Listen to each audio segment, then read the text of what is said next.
Bilang bahagi ng layunin na panindigan ang academic integrity sa mga mag-aaral, opisyal ng inilunsad ng Department of Education Region 3 ang Locally Developed Information Education Communication o IEC materials na ipamamahagi at gagamitin sa rehiyon. Kabilang sa mga ito ang 8 comics at 3 advocacy videos na idinisenyo para sa mga estudyante sa lahat ng grade levels. Ang comics na may titulong Kring, ang kwento ni na Ian at Droid ay isa sa 8 ipamamahagi sa mga mag-aaral. Isinulat ito ni Mark Joel Reyes mula sa School Division Office ng Zambales. Tungkol ito sa smartphone na ang pangalan ay Droid at batang lalaki na si Ian na naging abusado sa paggamit ng internet platforms at na-addict sa paglalaro ng mobile games.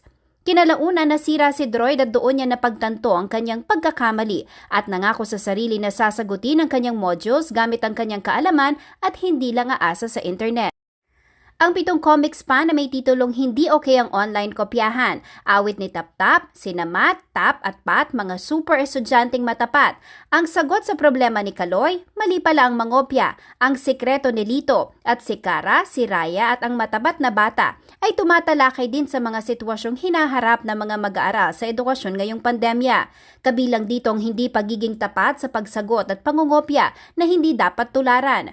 Sa bawat kwento, may aral na mapupulot ang mga mag-aaral.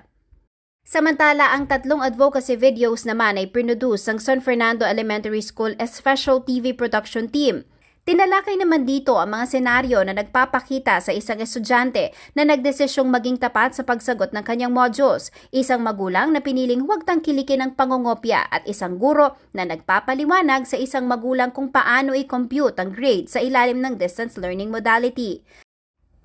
Maaring mabasa at ma-download ang mga IEC materials na ito sa official website ng DepEd Regional Office.